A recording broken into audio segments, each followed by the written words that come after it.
네, 지금부터 시작하시면 될 것 같습니다. 네, 반갑습니다. 네, 어, 안녕하십니까.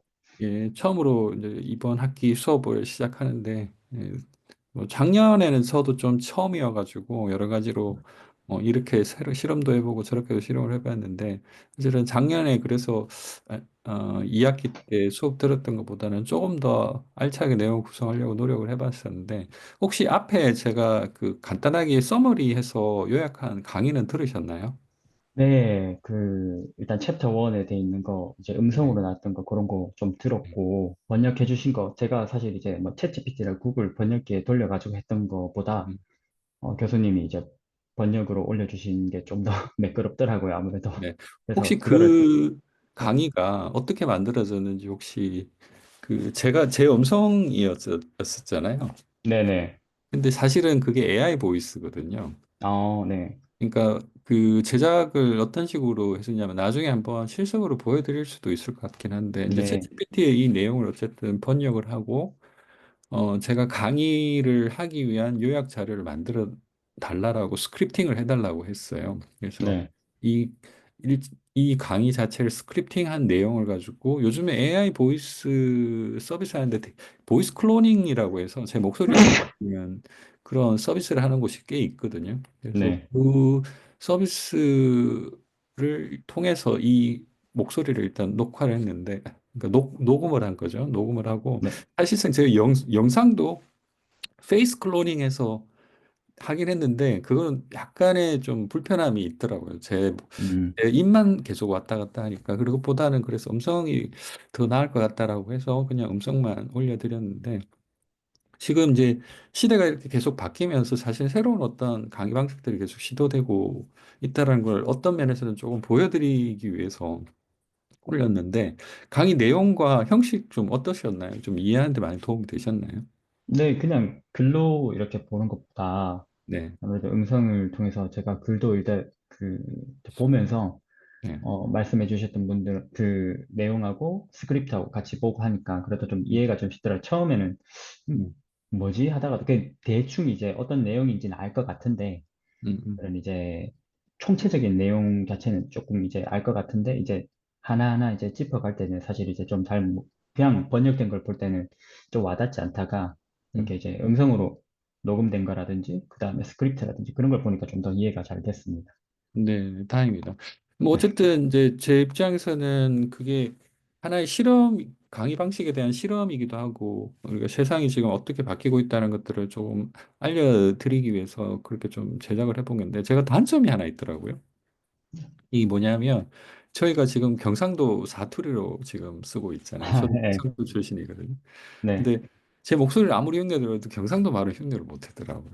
그러니까 서울말로 나오더라고요, 보니까. 서울말로 나오니까 네. 그게 저한테는 굉장히 부담스럽게 느껴지긴 하더라고요. 뭐 어쩔 수 없는 네, 저, 부분입니다, 아직까지는. 네. 네, 알겠습니다. 지금부터 그러면 그 수업을 시작을 할 텐데, 이제 수업 방식은 뭐 그때 오리엔테이션 때 잠깐 설명을 드렸지만, 이 강의 내용을 가지고 설명을 저한테 이제 강의하듯이 하시면 될 것 같고요. 그러면 제가 네. 중간에 질문을 던지거나, 혹시 중간에 저한테 이 부분에 대해서는 조금 더 논의를 했으면 좋겠다라고 하는 부분이 있으면 끊고 다시 그 이야기를 하면 될 것 같습니다. 일단 진행을 네. 하겠습니다. 네, 알겠습니다.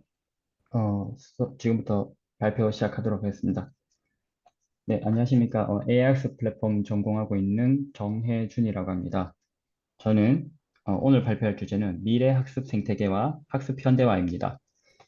21세기는 기술 발전이 모든 분야에 영향을 미치고 있으며 교육과 학습 방식도 빠르게 변화하고 있습니다. 이제 우리는 교실에서만 학습하는 것이 아니라 온라인, 모바일, 가상현실, 인공지능 기술 등을 활용하여 언제 어디서나 학습할 수 있는 시대를 살아가고 있습니다. 오늘 발표에서는 이러한 변화가 어떤 영향을 미치는지, 그리고 우리가 어떤 방향으로 나아가야 할지 살펴보겠습니다. 주요 발표 내용은 다음과 같습니다. 몇 가지만 말씀드리면 학습 환경의 변화, 그 다음에 21세기의 필수 역량, 그리고 미래 학습 생태계의 개념과 핵심 요소, 그 다음에 학습 환경 변화가 사회에 미치는 영향 등에 대해서 발표를 해보도록 하겠습니다. 이 발표를 통해서 앞으로 우리가 학습과 교육에서 어떤 선택을 해야 하는지 함께 고민해보는 시간이 되었으면 합니다. 네. 개요 및 발표 목표를 말씀드리겠습니다. 지금까지 학습은 교실에서 교사가 주도하는 방식이 일반적이었는데요. 하지만 기술의 발전과 디지털 혁명으로 인해 학습의 개념이 완전히 바뀌고 있습니다. 오늘 발표에서는 이러한 기술 발전이 학습 환경을 어떻게 변화시키고 있는지 한번 살펴보고, 이러한 변화 속에서 21세기에 필요한 핵심 역량은 무엇인지 한번 분석해 보겠습니다. 그 다음에 미래 학습 생태계가 어떻게 설계되고 운영될 것인지 설명하고, 이러한 변화가 사회와 직업 시장에 미치는 영향을 탐구하도록 하겠습니다. 이 발표를 통해 우리는 어떻게 학습해야 할지, 그리고 앞으로 어떤 방향으로 나아가야 할지 고민해 볼 수 있을 것입니다. 잠깐만 끊고 갈게요. 네, 그 혹시 예전에 이런 사진 혹시 보셨어요? 그 100년 전에 그 사람들이 일하는 환경과 현대에 일하는 모습을 이때 대비해서 사진을 보여주고 100년 전에 교실과 지금 현재의 교실 환경을 이렇게 보여주면서 교실 환경이 얼마나 안 바뀌었는지를 이렇게 좀 대비해서 보여주는 뭐 그런 사진들이 이 교육 현장에서 많이 돌았잖아요. 네, 많이 보이죠. 예, 사실은 이제 그게 지금 이 그 일장의 핵심을 관통하는 그런 사진이라고 저는 생각을 하는데, 근데 네, 그 사진을 보면서 이제 왜라는 질문을 할 수밖에 없잖아요. 그러면 왜 네, 이런 우리가 일하는 공간에 생활하는 공간은 100년 전과 지금이 너무 많이 달라졌는데 왜 교실 환경은 그다지 크게 달라지지 않았을까? 사실은 이 질문에 대한 대답이 이번에 저희들이 다뤄야 될 핵심적인 어떤 주제라고 보거든요. 개인적으로 어떻게 생각을 하시는지 한번 여쭤봐도 될까요? 참, 교육에 이런저런 트렌드가 사실 많이 들어오고 있는데, 지금 같은 시대는 에듀테크 관련해서 원체 얘기가 많이 나오고, 근데 항상 이런 것들이 이제 실현되는 공간은 사실 학교 안에 교실 아닌 것 같습니다. 음, 그게 참 바뀌기가 쉽지 않은 것 같더라고요. 음, 그래서 이 학교라는 공간이 사실 이제 존재하는 한 계속 이제 음, 교실에서 그런 것들이 이런 공식적인 환경에서 좀 이루어지지 않을까 싶고, 음, 그런 정규 교육 과정 같은 경우는 진짜 계속 이제 교실에서 이루어질 것 같고, 그 외에 평생 교육을 위한 이런 환경, 요즘에 이 내용에서도 평생 교육과 관련된 것들이 나오지만, 그런 것들은 이제 온라인이나 음, 여러 가지 이제 학습 경험이라든지 그런 음, 것들로 통해서 좀 일어날 것 같고, 사실 이게 우리가 교실이라는 공간에서 일어나는 게 정말 바뀌기가 쉽지 않아가지고, 음. 앞으로도 좀 한동안은 그게 좀 유지되지 않을까 생각을 하고 있습니다. 그게 왜 안 바뀔까요? 그러게요, 저도. 한번 생각해 보신 적 있으세요? 생각을 많이 해봤죠. 네.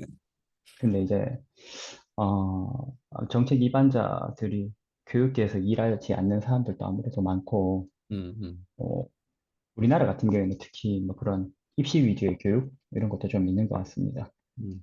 그 K-12의 근원이 혹시 어디서 출발했는지 혹시 한번 생각해 보신 적 있으실까요?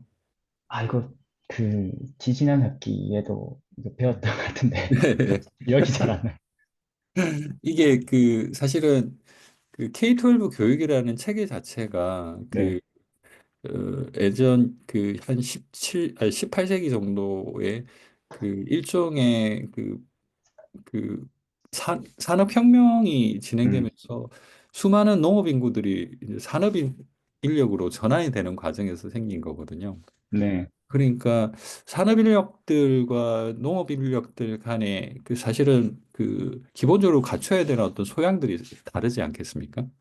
이제 그것들을 해결하는 과정에서 사실은 이 지금 현재 우리가 K-12라고 하는 공교육 체계가 만들어졌다라고 이야기를 하고 있습니다. 그 이야기는 뭐냐면 철저하게 산업적인 논리, 그러니까 국가의 어떤 논리에 의해서 이, 이 공교육 체계가 만들어졌다고 봐야 되거든요. 그러니까 네, 산업 인력들을 양성하기 위한 어, 방식으로 이 부분들을 만들었다라고 보는 게 합리적인 것 같아요. 그러면 이제 우리가 지금 현재 그 현재 예를 들어서 우리나라뿐만 아니라 전 세계 모든 나라도 마찬가지겠지만 지금 현재 사회에서 요구되고 있는 그 인력들을 양성하기 위해서 어떤 인력들이 필요한지 어떤 교육 체계가 필요한지 이런 것들을 고민하면서 이제 나온 건데 국가가 주도하다 보니까 이 네, 국가 자체가 사실은 굉장히 보수적일 수밖에 없지 않습니까? 그리고 그 맞습니다. 100년 전에 우리가 배우던 과정이랑 지금 배우는 과정들이 크게 차이가 없거든요. 네, 여전히 이제 그 술이라든지 뭐 언어 영역이라든지 뭐 이런 걸 중심으로 저희들이 계속 배우고 있는 거니까. 근데 사실상 우리가 뭐 배우고 있는 수학만 하더라도 물론 저 미적분이라든지 이런 기본적인 것들을 알아야 되기도 하지만 그거 없이도 살아가는데 전혀 문제가 없음에도 불구하고 그걸 무조건 배워야지 사회에서 인정을 받는 체계를 유지를 하고 있거든요.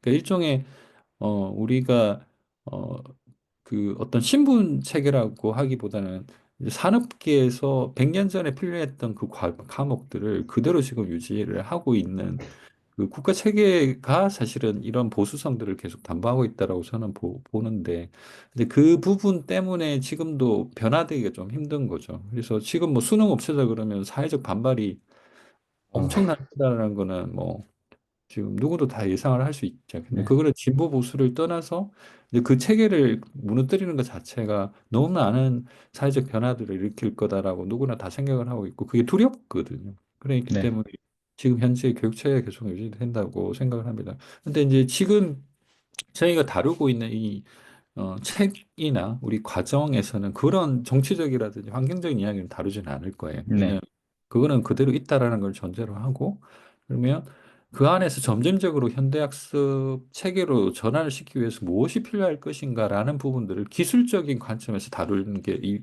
책의 핵심이라고 보시면 될 것 같아요. 네, 어찌됐든 지금 앞에서 다룰 이야기 하셨던 것처럼 현대학습 체계에서 요구되고 있는 여러 가지 이슈들을 전통적인 학습에서 해결하지 못하는 부분들을 이 현대학습 체계로 전환시키기 위해서 필요한 요소들이 뭔가, 그리고 그것들을 어떻게 구분지어서 다룰 것인가라는 것을 일장에서 지금 다루고 있거든요. 네, 그 일장의 내용들 지금 요약해 주신 내용들이 대부분 다 그런 방식으로 그 요약이 돼 있다라고 보시면 될 것 같아요. 그러니까 네. 앞으로 일장에서 지금 다루고 있는 내용들이 앞으로 다뤄질 챕터에서 계속 반복돼서 나올 내용들이에요. 그래서 일장이 제일 지금 중요하다라고 보시고 조금 더 달려주시면 좋을 것 같습니다. 알겠습니다. 네. 네, 다시 계속해서 이어가겠습니다. 네. 네, 그 다음으로 학습 환경의 변화에 대해서 살펴보겠습니다. 과거의 교육 시스템은 정해진 교실, 정해진 커리큘럼, 정해진 평가 방식으로 운영되었습니다. 그러나 21세기의 학습 환경은 완전히 변화하고 있습니다. 먼저 첫째, 언제 어디서나 학습할 수 있는 환경이 조성되었습니다. 온라인 강의, AI 튜터, 모바일 학습 시스템을 통해 개별 학습자가 원하는 방식으로 학습할 수 있습니다. 예를 들어 MOOC, Massive Open Online Courses 통해 누구나 하버드대나 MIT의 강의를 무료로 수강할 수 있습니다. 두 번째로 학습 평가 방식이 변화하고 있습니다. 전통적으로는 학위가 중요한 평가였었지만 이제는 성과 기반 인증, 배지나 마이크로 자격증 등이 더 중요한 시대가 되었습니다. 예를 들어 구글이나 IBM 같은 기업들은 학위를 요구하지 않고 기술 역량을 증명할 수 있는 인증서만으로도 채용을 진행하고 있습니다. 셋째, 연령이 더 이상 학습 능력의 척도가 아닙니다. 우리는 한 번 배운 기술로 평생을 살아가는 것이 아니라 필요할 때마다 새로운 기술을 습득해야 하는 시대를 살고 있습니다. 이런 학습 환경의 변화에서 학습의 본질과 변화에 대해서 한번 살펴보겠습니다. 잠깐 여기 끊고 갈게요. 다시 네, 한번 돌아가 볼까요?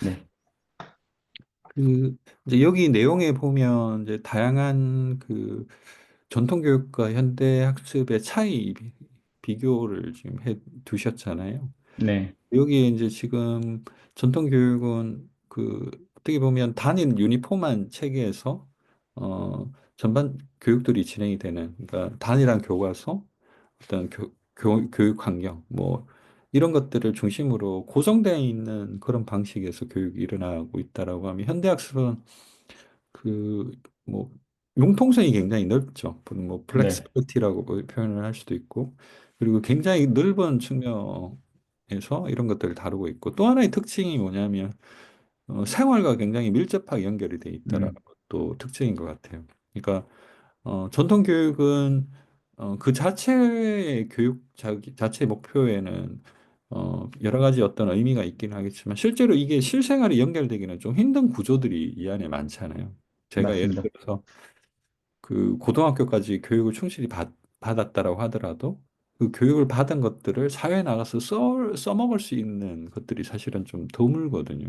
네, 근데 이제 현대학습이라는 것들은 내 필요에 의해서 언제 어디서 쓰든지 공부를 할 수 있다라는 건 내가 원하는 방식대로 과정과 그 수강 방식들을 선택할 수 있기 때문에 이건 내 목적에 맞게끔 커스터마이징을 할 수 있다는 뜻이기도 하잖아요. 네, 때문에 굉장히 우리 입장에서는 실생활에 연결이 많이 돼 있고 또 하나는 이제 우리 전통 교육은 초, 중, 고, 뭐 대학교까지 어떤 졸업장이라고 하는 그런 특별한 그 형식의 어, 그 이걸 증명하는 시스템이 따로 있다면 이 평생학습은 이런 식으로 아까 융통성은 있고 유동성은 있지만 이걸 증명하는 방식들이 어찌됐든 담보되지 않으면 또 이거 들었다 안 들었다 아니면 내가 이걸 알고 있다 모른다라는 것들을 증명하기 좀 힘들기 때문에 그런 것들을 담보하려는 여러 가지 노력들이 좀 있는 것 같아요. 그래서 여기 이 책에서도 지금 요약을 하고 있는 내용은 뭐냐면 현대학습의 가장 핵심적인 두 가지 키워드를 뽑고 있는데 이제 그 중에 하나가 개인학습 그리고 또 하나가 이제 평생학습이라고 이제 되고 있습니다. 그러니까 우리가 제 강의에서도 요약 내용에 이제 그 내용들이 들어 있는데 이걸 초중고 대학교까지라고 하는 어떤 특정 기간에만 공부를 하는 것이 아니라 평생에 이어서 이것이 지속적으로 유지되고 있는 방식의 학습 환경, 이걸 전제로 현대학습을 바라보고 있는 것 같아요. 그렇기 때문에 사실 그 안에서 관점들이 굉장히 많이 이제 달라진다라고 이해를 해야 될 것 같아요. 근데 왜 이 체계가 이제 다시 아까 제가 드렸던 질문을 잠깐 돌아가 보면 왜 그러면 공교육, 지금 현재 전통교육 교육은, 어, 지금 현재처럼 이렇게 고정되고 보수적이 되었고, 이게 현대 학습들은 왜 이렇게 융통성 있고 굉장히 빠르게 변화하게끔 맞춰져 있는지, 뭐 이런 것들을 좀 비교를 해보면, 결국에는 이 애초에 전통적인 교육의 출발이 이 아까 말씀드린 산업인력들을 양성하는 거라고 말씀드렸지 않습니까? 그러니까 네, 산업인력과 전통적인 농업 인력들의 차이가 뭐냐면 농업 인력들은 전혀 지식이 없이도 특정 기술만 알면 충분히 살 수 있었지만 산업 인력 같은 경우는 훨씬 더 현대화된 사회에서 필요한 어떤 그 지식들이 기본적으로 필요했거든요. 그러니까 커뮤니케이션 수단 그리고 수리 능력 뭐 이런 것들이 없으면 사실은 산업 인력에서 아주 높은 수준은 아니지만 그것들을 유지해야 되기 때문에 지금 그런 단편적인 교육 체계가 필요했다면 지금 현대 사회는 훨씬 더 복잡하고 다단해지고 있기 때문에 그것만으로 부족하게 된 거죠. 근데 그게 지금 현대 학습 환경의 어떤 변화의 핵심이 아닌가라는 생각을 하고 있습니다. 일단 넘어가 보겠습니다. 네, 네, 다시 이어서 가겠습니다. 그 다음으로 학습의 본질과 변화에 대해서 살펴보겠습니다. 학습은 단순히 교과서를 읽고 시험을 보는 것이 아니라 우리의 사고방식과 행동을 변화시키는 과정이라고 할 수 있습니다. 그리고 이제 학습은 공식적인 교육뿐만 아니라 경험과 감정을 통해서도 이루어지고 있습니다. SNS를 통해 새로운 정보를 배우는 것이라든지 해외여행을 통해 다양한 문화를 경험하는 것, 그 다음에 팀 프로젝트를 통해서 협업 능력을 기르는 것도 학습이라고 볼 수 있습니다. 기술이 발전하면서 우리는 이 공식 학습과 비공식 학습을 결합하여 최적의 학습 경험을 구축할 수 있다고 볼 수 있습니다. 그러니까 우리가 그 이런 전통적인 학습을 아예 무시할 필요는 없는 것 같아요. 네, 그러니까 이게 정통적인 학습 체계 자체도 그만큼의 그 의미가 있는데 부족한 부분을 어떻게 채울 것인가라는 것이 이제 음, 이 학습, 이 네, 교재에서 지금 다루고 있는 것 같아요.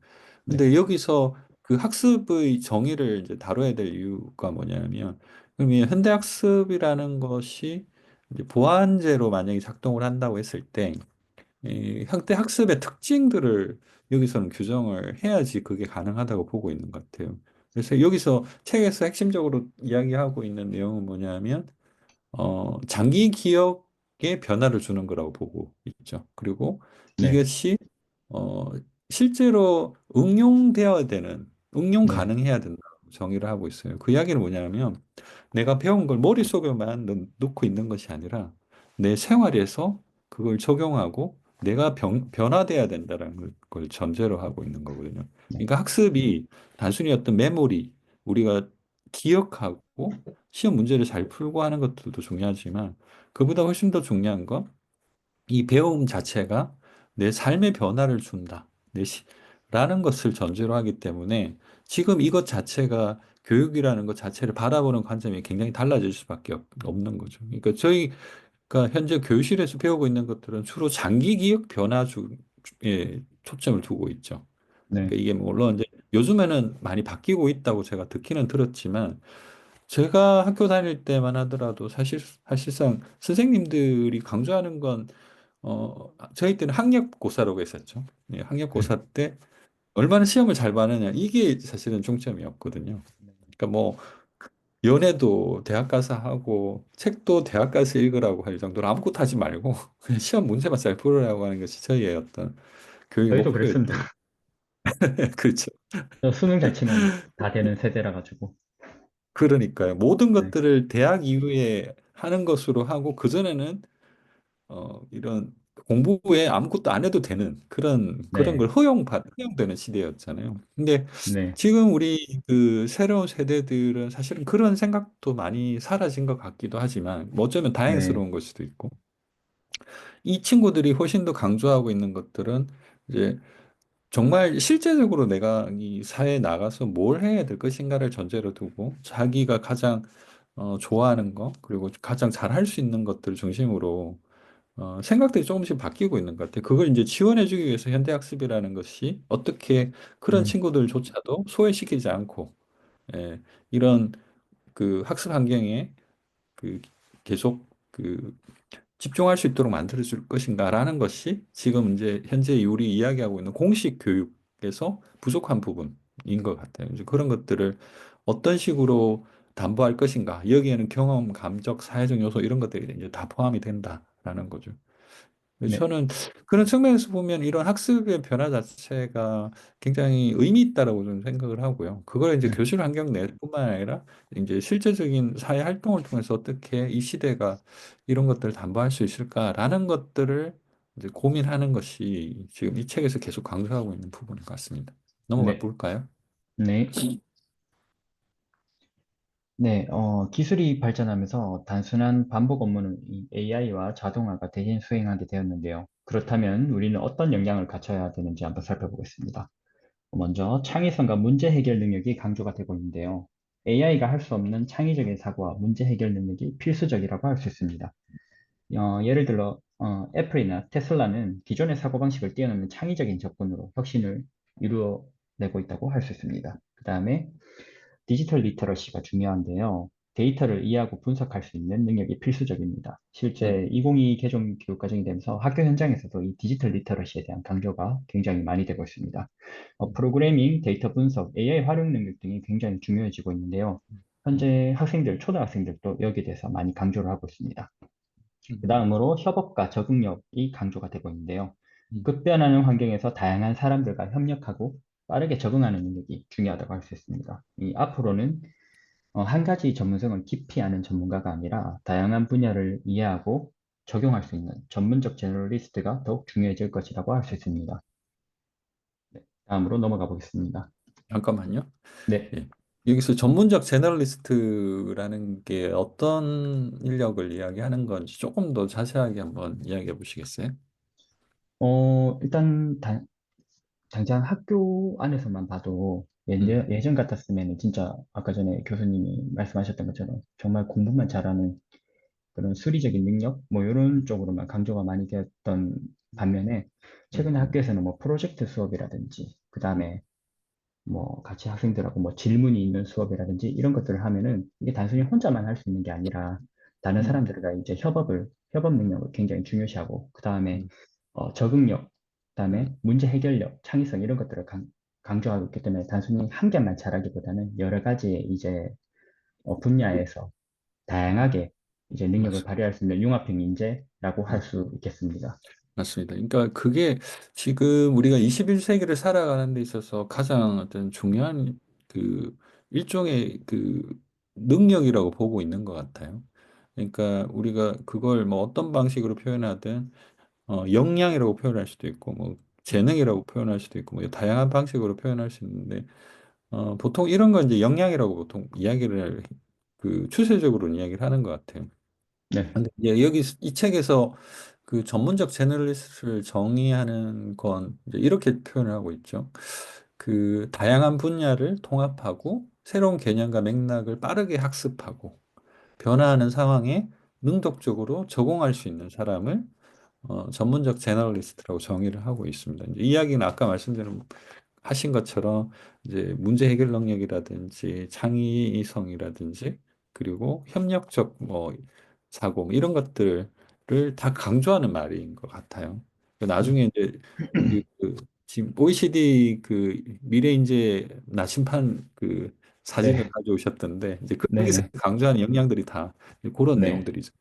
근데 네. 제가 이제 저는 선생님은 이제 선생님도 마찬가지일 것 같긴 한데 저도 어떤 회사에 소속돼 있고 다양한 프로젝트에 들어가서 많은 사람들과 교류하면서 일을 하는데 이제 예를 들어서 어떤 단순 비교를 할 수는 없지만 뭐 굉장히 어떤 수리력이 뛰어나거나 글을 잘 쓰거나 이런 것보다는 이 조직 내에서 가장 능력을 그 발휘하는 사람이 어떤 사람이냐라는 것들을 저는 계속 그 관찰할 수밖에 없거든요. 왜냐하면 네. 일을 하다 보면 그 사람들 중심으로 일을 할 수밖에 없게끔 되기 때문에 그렇습니다. 그러니까 저는 제가 해외 프로젝트를 많이 하는 편인데 그 해외 나가서 실제로 거기는 그 생활이 사라지기 때문에 그 일만 하는 그런 분위기로 그 해외에서 몇 주간을 보내게 되거든요. 그러면은 그 사람의 특징이 다 드러나요. 가정이라는 공간이 없는 상태에서 일단 해외에서 사람들이 일적으로만 부딪히게 되면 그 사람의 캐릭터나 그 사람이 일하는 방식 이런 것들이 다 드러나거든요. 굉장히 네. 투명해지거든요. 그랬을 때 어떤 사람들이 일을 잘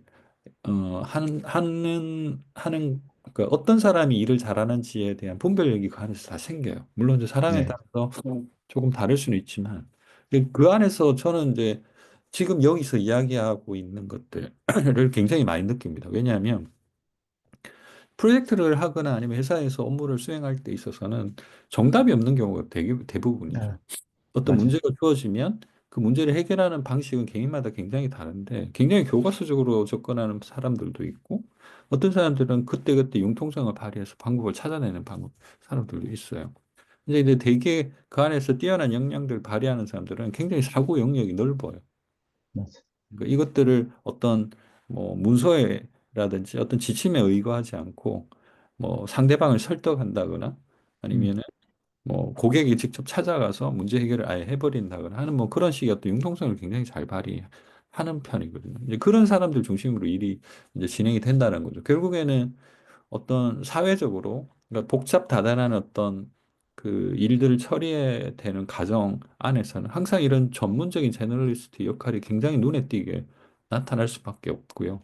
이제 그런 사람들을 일컬어서 이제 이렇게 그냥 표현을 하는 것 같아요. 전문적 제너럴리스트라고. 근데 네. 어쨌든 뭐라고 하든 어 이런 사람들이 학교 내에서 양성될 수 있는 것이 가장 좋죠. 근데 네. 지금 우리 사회에서 요구되고 있는 학교의 기능에는 이런 것들을 강조하지는 않잖아요. 네.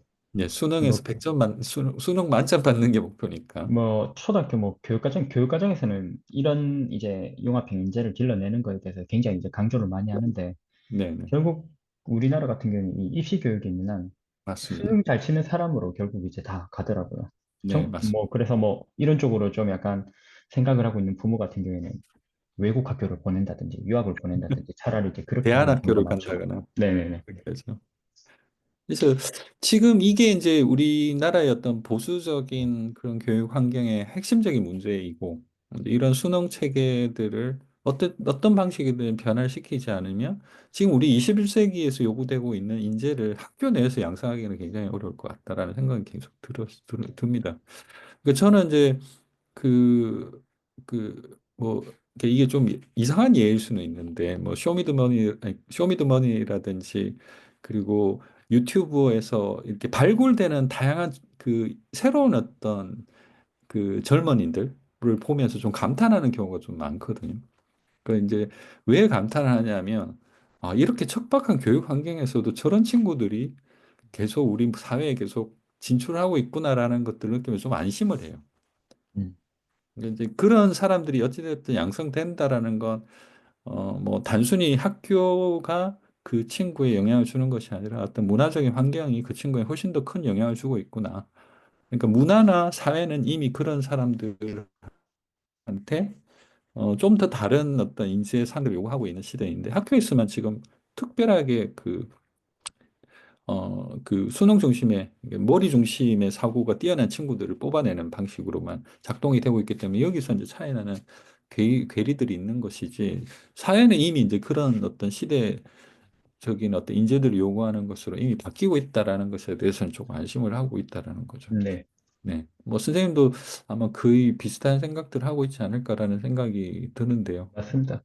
네. 학교에도 보면은 요즘에는 단순히 이제 뭐 공부를 잘하는 아이들보다는 뭐 리더십이 있다든지 음, 음, 음. 친구들하고의 그런 이제 맞습니다. 네. 뭐 의사소통을 잘한다든지 네. 그런 쪽으로 다양한 아이들이 있어가지고 오히려 그런 아이들이 뭐 서로 이제 또 존중받고 이제 이 인식 자체가 좀 많이 바뀌는 것 같아요. 네, 그래서 네. 제가 보기에도 이제 담임을 할 때 보면은 음, 그런 아이들 보면 각자 잘하는 분야가 아무래도 있다 보니까 고등학생들 좀 더 이제 그런 능력을 키울 수 있도록 많이 좀 배려를 해주는 편이죠. 네. 일선 학교 현장의 선생님들도 좀 약간 그런 쪽으로 가고 있습니다. 그 선생님들의 인식 변화도 되게 중요한 것 같아요. 네, 어쨌든 뭐 한계는 있겠지만, 이제 네, 그런 인재상들이 바뀌고 있다라는 거, 사회에서 어떤 인재들을 요구하고 있다라는 것들을 간접적으로라도 계속 전달을 해줄 필요는 있을 것 같아요. 네, 네. 맞습니다.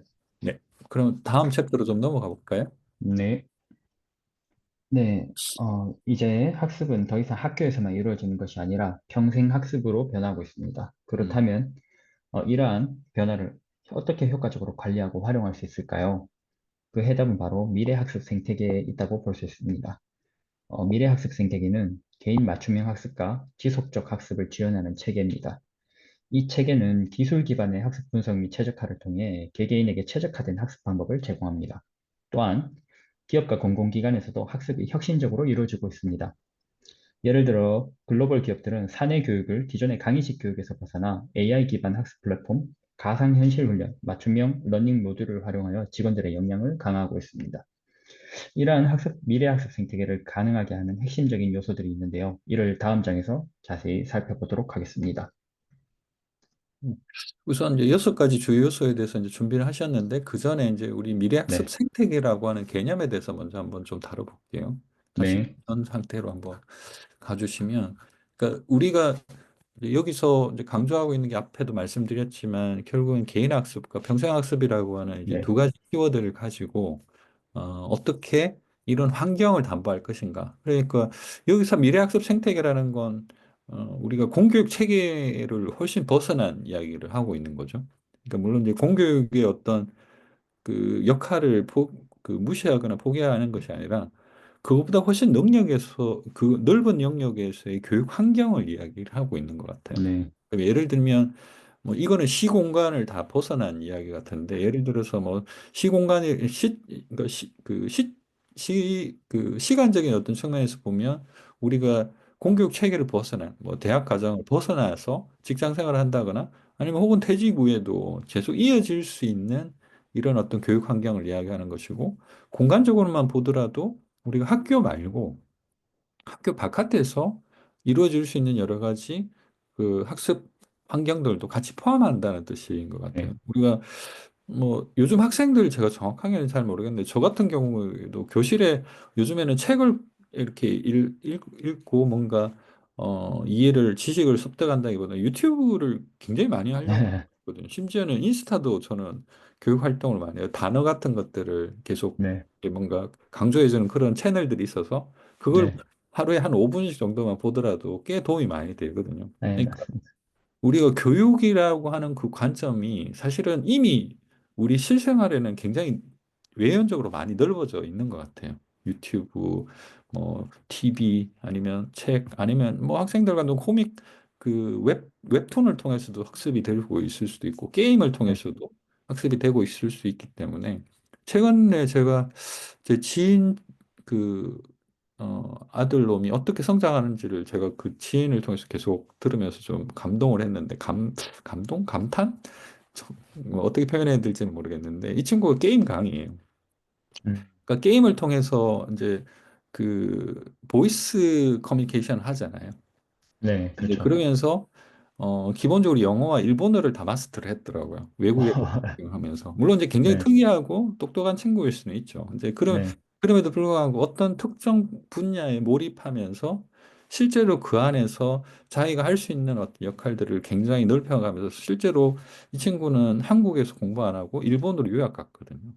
예. 게임을 실제로 만들겠다라는 포부를 가지고. 예를 음, 들면 이제 이런 식의 우리가 볼 때는 굉장히 정상적인 경로는 아니죠. 그럼에도 불구하고 이제 우리 사회에서는 이런 것들을 어떤 방식이든지 허용을 할 수 있는 범위가 이제 넓어져 있다라는 것이 굉장히 좀 인상적이었고, 네, 그렇게 보면은 이 친구는 학교 내에서 뭔가를 집중했다기보다는 학교 바깥에서 네, 훨씬 다양한 어떤 경험들을 통해서 학습을 했다라고 할 수밖에 없는 거잖아요. 그리고 실제로 그런 것들이 사회적으로 보면 굉장히 많은 그 성공 사례들을 지금 보여주고 있기도 하는데, 뭐 예를 들면 여행 유튜브라든지 뭐 아니면 네, 먹방 유튜브 막 같은 경우 보더라도 지금 엄청나게 그 사회적으로 성공한 친구들이 많잖아요. 네, 그 친구들의 어떤 그 과거의 어떤 그 공교육 체계 내에서의 어떤 그 뭐라고 해야 될까? 성과를 보면 실제로 우리가 수능 체계에서 강조했던 게 별로 의미가 없어 보이기도 하고. 네,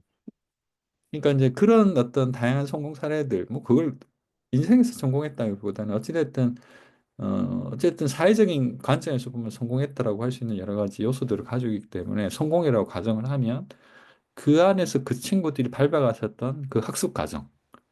저는 이제 그걸 연구를 해봐야 된다는 생각도 좀 들어요. 음, 이 사람이 어떤 과정을 통해서 그 단계까지 가게 됐는지. 그거는 우리가 흔히 학습이라고 생각하지 않는 부분이긴 한데, 그것도 저는 지금 이 책에서 강조하고 있는 미래 학습 생태계 범위 안에 있을 음, 거라고 보이거든요. 네, 그러니까 그런 차원에서 우리가 이 6가지 주 요소들을 한번 찾아보면 좋지 않을까. 근데 이제 6가지 안에서도 그 포함되지 않는 여러 가지가 있긴 할 거예요. 네, 그 다음 내용 한번 넘어가서 볼게요. 네, 뭐 좀 다른 얘기긴 한데, 저도 네, 이제 학교에서 애들 가르칠 때 단순히 네네, 뭐 제가 공부에 대한 얘기를 학생들한테 많이 할 때, 네네, 뭐 너희가 뭐 수학이나 과학 이런 거 시험 잘 치는 것만이 공부를 잘하는 게 아니고, 뭐 어른들한테 예의 바르게 행동한다든지 청소를 잘한다든지 네, 그다음에 맞습니다. 다 그런 거 자체가 다 공부라고 학교에서 너희가 행동하는 모두가 다 공부라고 그런 얘기는 하거든요. 네네, 이게 맞습니다. 좀 다른 괴일 수도 있지만은 그것도 어떻게 보면은 뭐 이게 포함될 수 있지 않을까 넓게 본다면은 그렇게 생각을 개인적으로 하고 있습니다. 맞습니다. 선생님이 강조하신 게 저는 되게 맞다고 생각하는 게 아침에 네, 일어나서 제일 처음에 이불 개는 것도 공부일 수 네, 있어요. 예. 사실은 그것부터 시작한다고 생각을 하거든요. 예, 저는. 네. 그러니까 그런 것들이 쌓였을 때 우리가 실제적인 어떤 그 사회생활에 도움이 될 수 있는 것들이 이제 생기는 거니까요. 네, 그래서 어 그런 것들을 그러면은 이런 미래학습 생태계라고 하는 관점에서 어떻게 그러면 담보할 것인가, 지원할 네, 것인가 이런 것들이 지금 앞으로 다뤄야 될 내용 같아요. 물론 네, 모든 걸 다 포함할 수는 없겠지만 네, 가능한 범위에서 우리가 그런 것들을 담아낼 수 있는 그릇을 만들어주는 거. 이제 그게 지금 우리 미래학습 생태계, 그리고 AI 학습 플랫폼이라고 하는 과정 내에서 다뤄야 될 뭐 그런 주요한 주제인 것으로 저는 생각이 듭니다. 네, 네. 그렇다면 지금부터는 미래학습 생태계가 효과적으로 운영되기 위해서 다양한 요소들의 조화를 이루어야 하는데, 이러한 요소들이 기술적, 정책적, 그리고 인적 기반, 이런 여러 가지 것들이 함께 결합된 형태를 가진다고 볼 수 있습니다. 먼저, Technological Infrastructure, 기술적 기반 살펴보면요. AI, 빅데이터, 클라우드 기술을 활용해 학습 데이터를 분석하고 개인별 맞춤의 학습을 제공한다고 할 수 있습니다. 예를 들면, AI 기반 학습 플랫폼은 학습자의 학습 속도와 이해도를 분석해서 맞춤형 콘텐츠를 추천할 수 있습니다. 두 번째로 디자인입니다. 학습은 단순한 지식 전달이 아니라 사용자의 몰입도와 참여도를 고려한 콘텐츠 설계가 중요한데요. 예를 들면 게이미피케이션을 활용하여 학습을 더 흥미롭고 효과적으로 우리가 할 수 음. 있다고 할 수 있습니다. 만들 수 요거 있다고 할 잠깐 수 끊고 있습니다. 갈게요.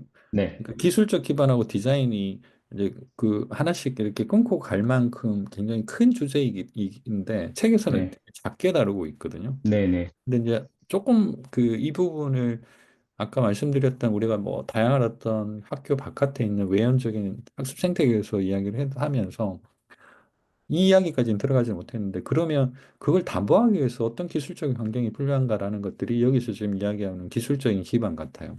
네, 여기서 이야기하고 있는 게 아까 선생님이 이야기하신 것처럼 뭐 클라우드 이런 기본적인 환경, 컴퓨팅 기반 이런 것도 있지만 이제 그 안에 훨씬 더 좀 디테일한 내용들이 나중에 한번 다뤄질 거예요. 데이터라고 하는 관점에서. 네, 지금 우리가 AI가 지금 엄청나게 빠르게 발전이 되고 있는 것도 결국엔 데이터들이 사실 모여 있기 때문이거든요. 이 데이터를 계속 학습을 하고 그 학습된 결과가 하나의 모델이 만들어지고 그 모델을 통해서 추론이라고 하는 것으로 연결돼서 지금 우리가 지금 챗GPT 같은 것들을 활용할 수 있게 된 거거든요. 네, 그런데 그 안에 이제 데이터라고 하는 것의 역할이 엄청나죠. 데이터가 네, 요즘 예전에 뭐 흔한 표현으로 그렇게도 이야기를 했습니다. 데이터가 새로운 어떤 석유다. 뭐 이렇게 음, 표현할 정도. 그러니까 한국의 AI가 중국이나 미국에 비해서 빠르게 발전하지 못하는 가장 큰 이유가 데이터 양이라고 생각을 하거든요. 네, 결국에는 이제 데이터가 충분해야지 빠르게 데이터가 성장을 하는데 예를 들면 뭐 의료도 마찬가지고 우리 교육도 마찬가지일 텐데 이 안에 얼마나 많은 데이터가 있느냐라는 것이 결국에는 좋은 AI를 만들게 되는 건데 맞습니다. 그 부분에 대한 데이터의 부족들이 사실 우리나라로 보면 좀 한계적인 상황인 것 같아요. 인구적인 산업의 어떤 규모라든지 이런 것들을 봤을 때 좀 충분하지 않다. 그러니까 제가 말씀드리고 싶은 부분은 기술적인 힘만이 단순히 어떤 인프라, 어떤 클라우드 컴퓨팅이라든지 이런 컴퓨터 기반뿐만 아니라 데이터적인 측면도 굉장히 중요하다는 걸 좀 강조드리고 싶어서 이야기를 제가 끊었고요. 디자인도 말씀하신 것처럼 그 게이미피케이션처럼 어떻게 학습을 그 운영하느냐, 학습이라는 것들을 어떻게 운영하느냐라는 것을 이제 강조하기 위해서 써야지 말 같아요. 예를 들면 제가 처음에 이 강의를 그 맡게 됐을 때, 어, 이 강의를 제가 다른 강의 교수님들은 제가 못 봐서 어떻게 강의하는지는 잘 몰라요. 근데 이제 저는 이걸 단순히 제가 이렇게 파워포인트 만들고 녹화를 해서 일주일에 한 번씩 올리는 것은 너무 재미없었거든요, 제가. 그러니까 그게 그리고 학습에 엄청 도움이 안 된다고 생각해요. 학습에 그렇게 도움이 안 될 것 같다는 생각도 들었어요. 그래서 최소한의 저는 커뮤니케이션은 늘려야겠다라는 생각을 했었고, 음, 그래서 고민하다가 이런 방식의 강의 방식을 이제 생각을 해낸 거거든요. 이것도 일종의 학습과 관련된 디자인이라고 봐요. 네, 그러니까 이제 디자인이라는 것이 단순히 내가 어떤 과정을 어떻게 배치하고의 뭐 이런 문제라기보다는 이제 학습자들의 개입을 어떻게 넓히느냐, 참여들을 어떻게 넓히고 관심을 끌어내느냐, 뭐 이런 모든 것들을 다 종합해서 고민해야 되는 것이기 때문에 이것도 굉장히 중요한 요소라는 거죠. 똑같은 강의를 어떻게 전달하느냐에 따라서 완전히 다른 효과가 생길 수 있거든요. 그래서 그런 측면에서 보면 이 디자인이라는 것도 굉장히 중요한 것 같아요. 제가 이번에 이제 제가 오늘 사실은 오늘 새벽에 출장을 다녀와서 공항에 도착을 네, 했거든요. 어디 갔다 왔냐면 우즈벡이라는 나라를 갔다 아, 왔는데 네, 그 우즈벡에 계신 한국 분인데 이렇게 표현하시더라고요. 거기 20년 동안 이제 거기 우즈벡에서 살게 됐는데 러시아 말을 너무 잘하시는 거예요. 네, 어떻게 그렇게 그 러시아 말을 잘하시게 됐냐고 이제 제가 개인적으로 궁금해서 물어봤는데 자기 학교 다닐 때 영어 선생님이 자기를 너무 많이 때렸대요. 네, 그때부터 영어가 너무 싫어서 어, 영어는 거들떠보지도 않게 됐고 그다음부터 이제 다른 언어를 찾기 시작했는데 러시아가 자기한테 되게 잘 맞았다 이렇게 표현하시더라고요. 근데 이제 그걸 떠나서 지금 그 영어라고 하는 교과서, 영어 선생님이 얼마나 잘 가르치냐라는 것이 사실은 이렇게 중요할 수 있다라는 것들을 제가 한 번 더 다시 느꼈거든요. 그러니까 네. 어떤 식으로 전달하느냐, 어떻게 가르치느냐 이런 것들이 학생들한테 미치는 영향을 꽤 클 수 있다. 이제 그런 측면에서 디자인들을 좀 보면 좋을 것 같다는 생각이 듭니다. 그 다음 내용 볼까요? 네, 근데 이제 네, 말씀하시다가 아까 기술직 네, 기반의 데이터 관련해서 뭐 네, 미국이나 네, 중국에 아무래도 좀 더 크다 보니까 그런 걸 또 생각해 봤을 때 네, 네. 미국이 또 클 수밖에 없는 게 인구도 인구지만은 아무래도 언어적인 측면이 저는 개인적으로 좀 크다고 맞습니다. 보거든요. 영어라는 게 엄청 크죠. 영어를 쓴다는 것 자체가 굉장히 이제 큰 이점이라고 생각해서 맞습니다. 네, 그 모든 맞습니다. 나라에서 다 쓰니까 그 네, 데이터 수집하는 양에서 차이가 날 수밖에 없다고 사실 그렇게 맞습니다. 생각합니다. 중국 네. 같은 경우에는 뭐 인구가 그것도 많으니까, 엄청나게 중요한 요소죠. 선생님 잘 지적을 하셨는데, 네, 그 언어적인 요소도 사실은 굉장히 중요하죠. 근데 이제 그 데이터라는 것을 어떻게 우리가 효율적으로, 이걸, 그 데이터를 관리할 수 있냐. 구글이라고 하는, 뭐, 그 세계적인 IT 기업들, 뭐, 그리고 네, 메타라고 하는 페이스북, 세계적인 소셜 네트워크, 이런 것들 다 미국에 있잖아요. 네, 사실은 그 산업적인 기반이 이제 영어로 돼 있다. 뭐 이런 것들도 네, 굉장히 중요한 포인트인 것 같습니다. 잘 지적하신 맞습니다. 것 같아요. 네, 네, 그 다음으로 세 번째, 집단적 참여입니다. 학습은 더 이상 이제 개인적인 노력만으로 이루어지는 것이 아니라 기업, 학교, 정부 간의 협력을 통해서 더 나은 학습 환경이 조성될 수 있다고 할 수 있습니다. 네, 그 다음 네 번째, 거버넌스입니다. 학습 데이터를 안전하게 보호하고 학습 성과를 신뢰할 수 있도록 평가하는 시스템이 필요하다고 할 수 있습니다. 그 다음에 다섯 번째로는 정책인데요. 평생 학습을 장려하는 정책과 법안이 필요하다고 할 수 있습니다. 예를 들어 유럽연합 EU에서는 평생교육법을 통해 시민들이 지속적으로 학습할 수 있도록 지원하고 있습니다. 마지막으로 인적 기반인데요. 학습 설계자, 데이터 과학자, 디지털 코치 등 새로운 유형의 전문가들이 미래 교육 환경에서 중요한 역할을 하게 됩니다. 네.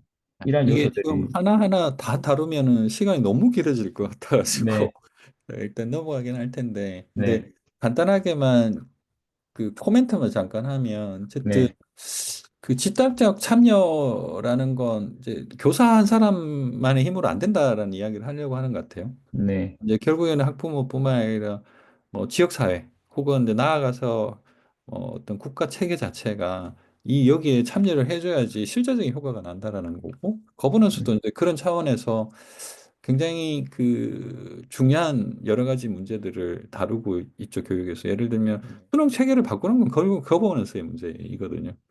그 뭐 서울대를 없앤다 아니면 뭐 수능을 하나 없앤다 그래서 그럼 바뀌어질 것이냐 그것보다 훨씬 더 중요한 문제들이 아마 더 있을 거예요. 이제 그런 거버넌스 부분들을 굉장히 정교하게 다룰 수 있는 부분 프로세스라 이런 것들도 중요하다는 거고 우리가 뭐 학년 체계 자체 뭐 지금 우리가 633이라고 하는 체계 자체를 뭐 543이라든지 533이라든지 뭐 이렇게 바꾸자라고 하는 경우도 있는데 이건 다 거버넌스와 관련돼 있는 문제 같아요. 그러면 여기에는 다루고 있는 뭐 사회적 윤리적 문제까지 다 포함해서 굉장히 다양한 어떤 아이디어들이 여기서 필요하다라는 거고 이것이 이제 평생 교육에도 굉장히 큰 역할을 한다.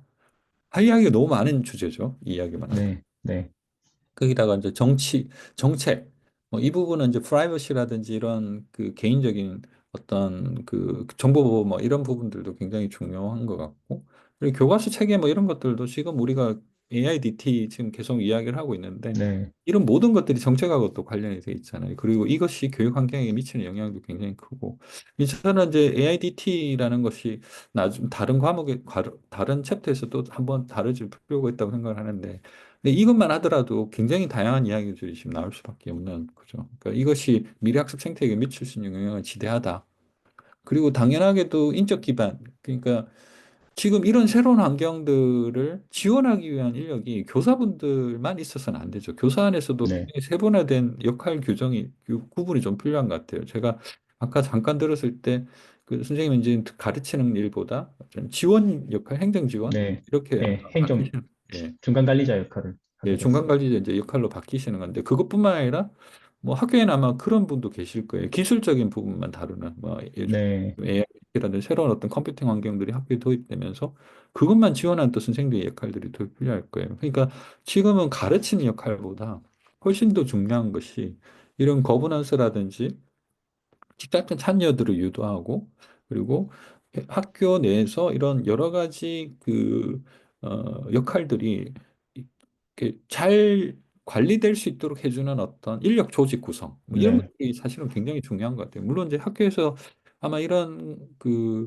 것들을 아마 고민을 많이 하고 계실 거라고 저는 생각합니다. 근데 네, 그럼에도 불구하고 이런 것들이 다 사람에 의해서 어차피 이루어질 수밖에 없기 때문에 사실은 저는 이게 굉장히 중요한 요소라고 생각해요. 뭐 네, 우리나라가 사실은 그 해외에 자랑해야 또 될 만한 것 중에 하나가 우리나라 선생님의 수준이 전 세계적으로 가장 높거든요.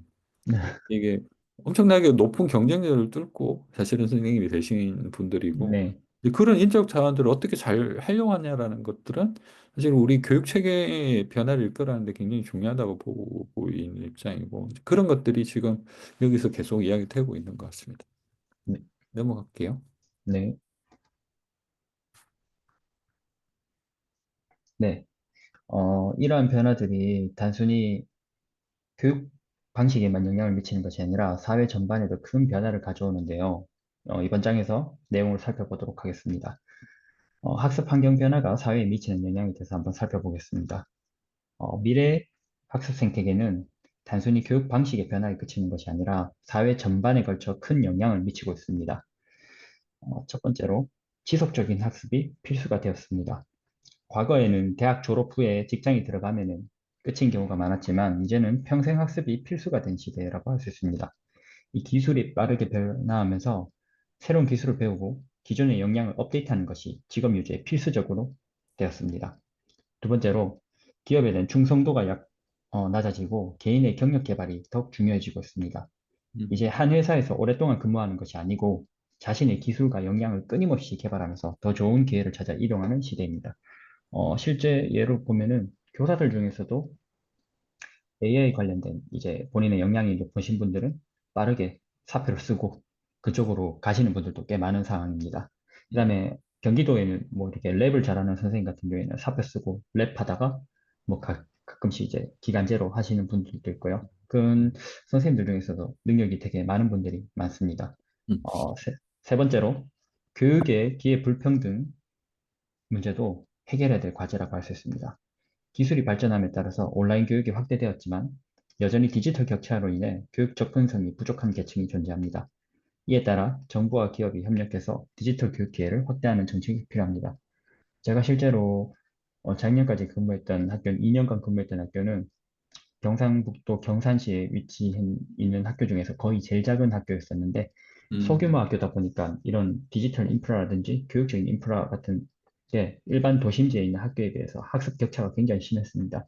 그래서 어, 제가 근무하면서 이런 것들을 어떻게 해결하는 것이 좋을까? AI 학습 플랫폼을 통해서 어떤 방식으로 해결하는 것이 좋을까에 대한 생각을 많이 하고 나중에 거기에 대해서 졸업 논문, 대학원 졸업 논문 음, 써볼까 생각을 하고 있습니다. 네, 좋네요. 네. 마지막으로 국가 간 경쟁력 향상과도 연결이 된다고 할 수 있습니다. 미래 학습 생태계가 잘 구축된 국가는 더 많은 혁신과 경제적 성장을 이루어낼 가능성이 큽니다.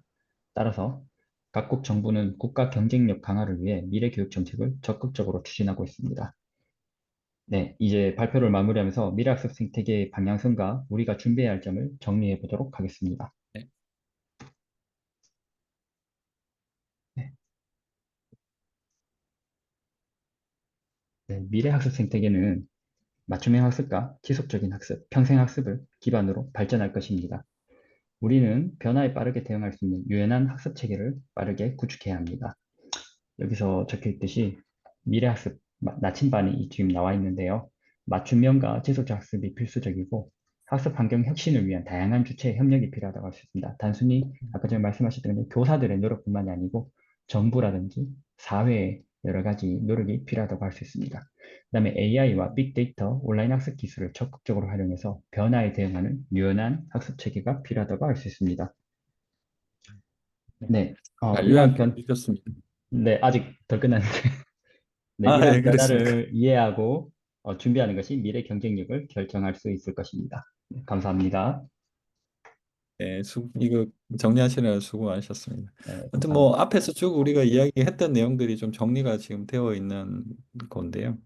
그러니까 우리가 그 아까 맞춤형이라든지 개인 맞춤형이라든지 평생학습이라는 거 우리가 이제 시공간을 벗어난 어떤 그 학습의 어떤 환경 변화 부분들을 담보하기 위해서 기술적인 의존성들이 점점 높아질 거다라는 거 명확한 것 같아요. 지금 AI뿐만 아니라 뭐 지금 인터넷 클라우드 뭐 이런 이야기들이 지금 자연스럽게 나오고 있고 근데 그런 것들을 어떻게 학습 환경에 적극적으로 도입시키느냐라는 것이 이제 지금 우리가 미래 학습 생태계를 만드는 데서 굉장히 중요하다. 대신 이제 이런 것들이 단순히 어떤 기술적인 요소뿐만 아니라 어떤 환경적인 요소, 아까 이야기했던 정부의 노력이라든지, 그러니까 지역사회 노력이라든지, 뭐 그리고 그 학부모들의 어떤 인식 변화, 뭐 이런 것들도 굉장히 중요한 요소가 될 가능성이 크죠. 만약에 뭘 어떤 정책 하나를 수행하려고 했는데 학부모들이 반대하면 사실은 거의 하기가 힘들 정도의 네. 저항력들이 많이 요즘 생겨 있는 상황이고 선생님들 눈치를 또 볼 수밖에 없는 그런 상황이고 네.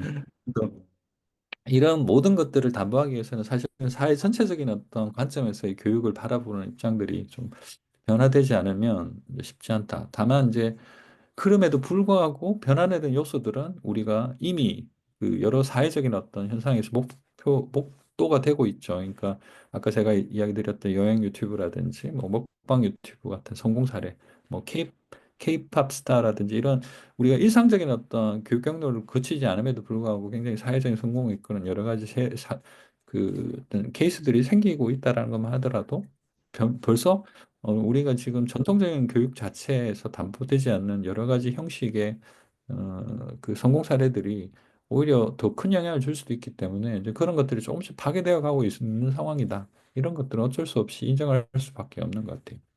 근데 이 책의 어떤 그 전반적인 배경을 좀 제가 다시 설명을 좀 드리고 싶은데 네. 이 책을 쓴 그 주체가 ADL이라고 하는 기관이잖아요. 그 제 요약서 내용에 이제 이 내용을 잠깐 거의 넣어놨는데 네, 네. 제일 마지막 부분에 나와 있는 것 같더라고요. 네, 네. 네, 1장. Advanced Distributed Learning Initiative라고 해서 ADL이라고 굉장히 유명한 기관인데 저희 기술자들은 되게 이걸 잘 알고 있는 기관이에요. 네. 스콤이라는 것 때문에. 스콤. 스콤이라는 예, 표준들을 예전에는 많이 썼는데 요즘 잘 안 쓰더라고요. 근데 이제 어떤 옛날에 사이버 가정학습이라고 혹시 이야기 들은 적 있으세요? 네, 네, 그때 썼던 표준 기술이 스콤이에요. 네. 근데 이 기술을 이 표준을 제안한 곳이 기술을 만든 곳이 이 ADL이라고 하는 기관이거든요. 음, 근데 이 기관은 미 국방부 산하 기관이에요. 그러니까 미 국방부 산하에서 교육과 훈련 체계를 담당하는 그런 기관인데 일종의 연구기관이라고 보시면 됩니다. 근데 우리나라는 이런 기관 자체가 없어요. 우리 국방과학연구소는 전쟁 무기 만드는 곳이지 이런 음, 교육체계 훈련을 담당하는 곳은 아니거든요. 근데 그런 연구기관에 따로 있고 이 안에서 지금 교육과 훈련 체계를 개선을 어떻게 할 것인가 고민하다 보니까 가장 먼저 해결해야 될 것이 뭐였냐면 호환성 문제였어요. 그러니까 국방부 산하에 뭐 그 육군, 공군, 해군 뭐 이렇게 다 있을 거고 미 해병대까지 해서 엄청나게 많은 전략적인 체계들이 분산돼 있었는데 교육들을 각각 하고 있었는데 동일한 교육인데도 불구하고 다른 형식으로 교육하는 것들을 본 거예요. 그래서 음, 여기 있는 교재를 여기에서도 쓰고 뭐 이렇게 하기 위해서 시스템적으로 호환성을 더 높이기 위해서 만든 것이 바로 스콤이거든요. 그리고 또 하나가 뭐냐면 이제 잠수함 같이 큰 어떤 무게에 굉장히 제약을 많이 받는 그런 공간에서 책을 들고 다닐 수가 없잖아요. 그리고 잠수함 안에는 엄청나게 많은 매뉴얼들이 있는데 사실은 그게 엄청나게 그 잠수함 안에 많은 부담을 주고 있었대요. 그래서 그걸 매뉴얼을 다 디지털로 전환을 하고 그 디지털 전환하기 위한 하나의 포맷으로 스콤을 한 거거든요. 그래서 이래저래 이 스콤이라는 것이 군 내부에서 굉장히 큰 영향을 주고 있었는데 문제는 ADL이 이제 그런 기술적인 부분만 담당하는 것이 아니라 이 전체적인 어떤 현대 교육 체계 자체에 대한 다양한 목소리를 연구자들이 이제 내면서 이런 책이 이제 나오게 된 거죠. 지금은 이제 XAPI라고 하는 조금 좀 진전돼 있는 기술 표준들을 요즘에 많이 고민을 하고 있는데 그거는 나중에 한번 다루게 될 거라서 지금은 굳이 그 내용까지는 포함이 없는데 이 XAPI라는 것이 지금 AIDT에 적용이 되고 있습니다. 근데 네. 뒤에 혹시 들어보셨는지 모르겠는데, 네, 경험까지 아, 네, 익스피리언스 경험 그쪽까지 API라고 보통 네. 표현을 하죠. 아, 잘 데이터 알고, 수집 방식. 네. 네. 아유, 선생님이 그걸 아신다니까 되게 반갑네요. 아, 1학기 수업 때 들었습니다. 아, 그렇군요. 네. 그래서 그 XAPI라는 것들도 지원을 하고 있는 곳이기도 하고, 굉장히 이래저래 굉장히 유명한 곳입니다. 그리고 영향을 음, 교육 생태계에도 많이 영향을 주고 있는 곳인데, 이 곳에서 왜 이 모더나이징 러닝이라고 하는 책을 만들었을까라는 것에 음, 좀 주목을 할 필요가 있어요. 그러니까 이런 군이라고 하는 관점에서 이 교육을 바라봤을 때 어떤 것들이 변화돼야 되는 것인지를 책의 곳곳에서 많이 나옵니다. 그래서 이 책이 그냥 일반적인 교육 책이라기보다는 약간 군사적인 관점에서 이 훈련 체계에 가까운 그런 이야기들을 많이 담고 있는 것도 그런 이유인데 그럼에도 불구하고 이 책이 주는 여러 가지 어떤 인사이트들은 굉장히 크기 때문에 교재로서는 충분히 의미 있다고 저는 생각을 했어요. 어쨌든 그런 어떤 배경을 하고 있다. 그리고 그런 관점에서 이 책이 기술이 됐고, 그게 참여했던 많은 그 교수자, 연구자들이 이 책을 서술을 했다. 이렇게 일단 이해를 하면 될 것 같고, 이 책의 가장 중요한 포인트, 가장 핵심적인 내용들을 이번 1장에 다루고 있어요. 그래서 그 네. 1장에 지금 앞으로 다뤄야 될 내용들이 요약되어 있는 내용이다. 이렇게 정리를 하면 좋을 것 같습니다. 네. 네. 오늘 수업은 뭐 이 정도로 일단 마무리하려고 하는데 혹시 뭐 질문이라든지 혹시 좀 더 의견 나누고 싶은 부분 있으면 말씀 주셔도 괜찮을 것 같습니다. 어, 지금은 사실 네, 이제 딱히 없으면 굳이 처, 안 하셔도 돼요. 네, 처음 하는 거라 가지고 좀 네, 네, 부담도 좀 되고 그랬는데 네. 또 한편으로 생각해 제일 빨리 하는 게 낫지 않나 뭐 그런 생각도 했습니다. 수업 빨리 해서 방식은 좀 어떠셨어요? 다른 학생들을 위해서 좀 참고를 좀 해보면.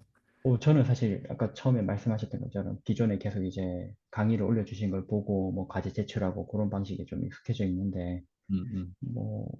뭐 사실 이런 1대1 대담 형식으로 하는 이런 방식도 저는 어떻게 보면 도움이 좀 됐다고 생각합니다. 이거 위해서 오히려 좀 더 열심히 읽고 자료 준비하고 하는 네, 개인적으로 노력하기에는 좀 좋지 않았나 생각합니다. 좀 네. 시간은 좀 촉박했으나 아, 네. 저는 이것도 괜찮은 것 같습니다. 네, 너무 새로웠습니다. 많은 부담을 제가 드리는 것 같아서 좀 죄송하긴 한데 이제 이걸 준비하는 과정 그리고 이게 또 녹화가 돼서 공유가 된다는 것 때문에 조금 더 준비를 잘 하시는 분들이 계시는 것 같긴 하더라고요. 네, 열심히 네. 노력했습니다.